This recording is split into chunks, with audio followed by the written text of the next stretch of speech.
Hi friends, ఎక్కడో వేల కిలోమీటర్ల దూరంలో జరిగే క్రికెట్ లైవ్ మ్యాచ్ని ఎలా చూడగలుగుతున్నాం? రానున్న 3 రోజుల పాటు వర్షాలు పడతాయని ఎవరు చెప్తున్నారు?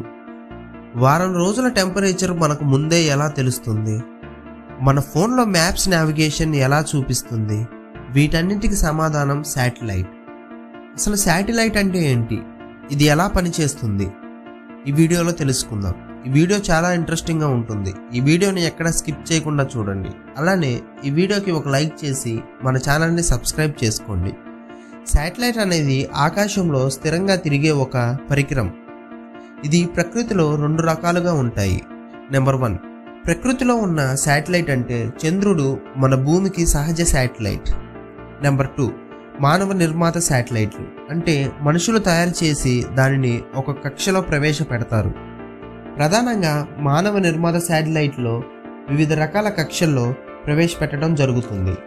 నెంబర్ 1, జియో స్టేషనరీ ఆర్బిట్ అంటే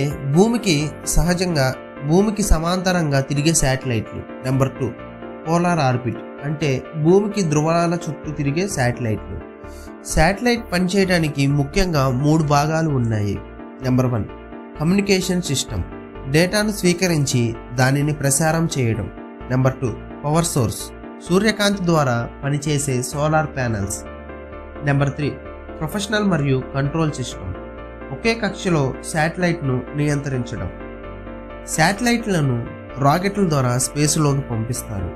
గ్రౌండ్ స్టేషన్ నుండి సిగ్నల్స్ పంపించి సమాచారం స్వీకరిస్తుంది. టెలికమ్యూనికేషన్ లేదా ఇతర సమాచారం భూమికి తిరిగి పంపిస్తుంది. ఇది దాని శక్తిని సూర్యకాంతి నుండి పొందుతుంది మరియు కక్షలో స్థిరంగా ఉండేలా దిశానిర్దేశం చేస్తుంది. శాటిలైట్లో పలు రకాలు ఉన్నాయి. అవేంటో తెలుసుకుందాం. నెంబర్ 1, కమ్యూనికేషన్ శాటిలైట్లు. ఇవి టీవీ, మొబైల్ నెట్వర్క్ కోసం.